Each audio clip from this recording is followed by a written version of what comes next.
Bismillahirrahmanirrahim. Assalamualaikum warahmatullahi wabarakatuh, anak-anak semuanya. Hari ini kita berjumpa lagi dengan mata pelajaran PKN. Pada pembelajaran hari ini kita akan membahas tentang kedudukan Pancasila. Tujuan pada pembelajaran hari ini, yang pertama, siswa bisa memahami kedudukan Pancasila. Siswa bisa menyebutkan contoh dari kedudukan Pancasila. Untuk itu, mari kita berdoa dulu sebelum belajar. Bismillahirrahmanirrahim. Rabbi zidni ilma warzuqni fahma. Amin ya rabbal alamin. Pada pembelajaran sebelumnya, kita sudah membahas tentang sejarah dari Pancasila. Anak-anak juga sudah mencari informasi terkait tentang sejarah dari Pancasila berdasarkan video ya. Nah, jadi diingatkan kembali bahwa sejarah Pancasila berawal dari di mana Jepang memberi janji kepada Indonesia yang memberikan kemerdekaan pada tanggal 24 Agustus 1945 karena ingin mengambil hati rakyat Indonesia. Kemudian dari situ dibentuklah BPUPKI yang beranggotakan sekitar 60 orang yang diketuai oleh Rajiman Wedjodiningrat dan wakil ketuanya yaitu Raden Panji Suroso. Nah, kemudian sidang pertama BPUPKI ini yaitu pada tanggal 29 Mei sampai 1 Juni tahun 1945, di mana agendanya yaitu adalah membahas tentang dasar negara landasan. Dan pada sidang tersebut beberapa tokoh Indonesia mengusulkan, yaitu diantaranya dari Muhammad Yamin, kemudian Mr. Supomo, dan Insinyur Soekarno.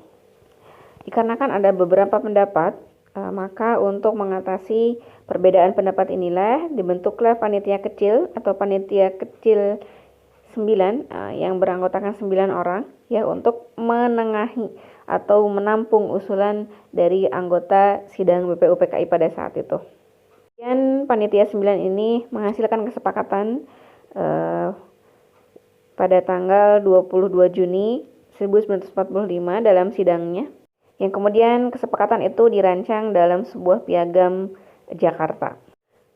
Setelah adanya kesepakatan mengenai dasar negara, maka BPUPKI kemudian dibubarkan dan terbentuklah PPKI atau Panitia Persiapan Kemerdekaan Indonesia pada tanggal 9 Agustus 1945 yang diketuai oleh Insinyur Soekarno, wakilnya Muhammad Hatta, kemudian anggotanya ada 21 orang.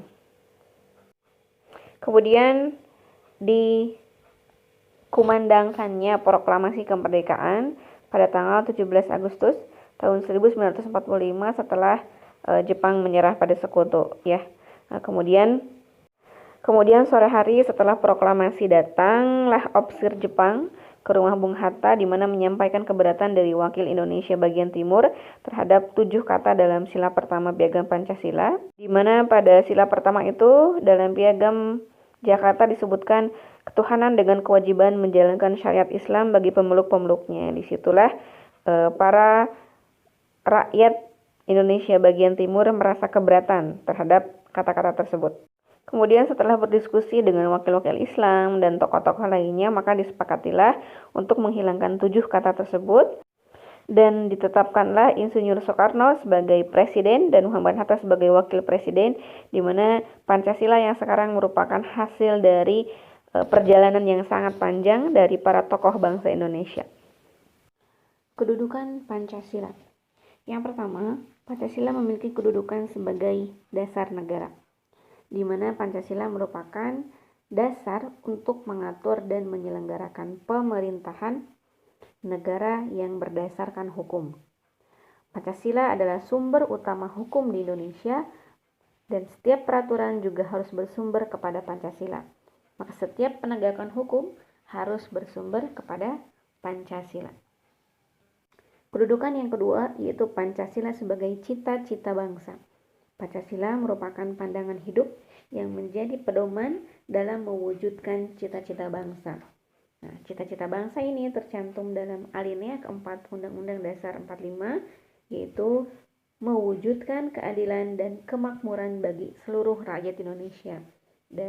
Jadi untuk menggapai cita-cita bangsa, yaitu keadilan dan kemakmuran bagi seluruh rakyat Indonesia, maka ini harus juga berlandaskan kepada Pancasila. Kedudukan Pancasila yang ketiga yaitu Pancasila sebagai ciri khas dari bangsa Indonesia. Pancasila berfungsi sebagai identitas bangsa yang mencerminkan sikap dan kepribadian bangsa Indonesia. Dan Pancasila ini merupakan ciri khas bangsa Indonesia yang tidak dimiliki oleh negara lain. Maka setiap perilaku, setiap aktivitas, setiap tingkah laku dari warga Indonesia harus mencerminkan Pancasila. Termasuk juga dari pemikiran harus juga mencerminkan dari Pancasila. Selain kita tidak menyampingkan ideologi Islam sebagai umat Islam, ya. Sekarang silahkan kalian kerjakan latihan 3 pada buku halaman 4 sebagai tugasnya. Sampai sini dulu untuk pertemuan hari ini. Kita ketemu lagi pekan depan insyaallah.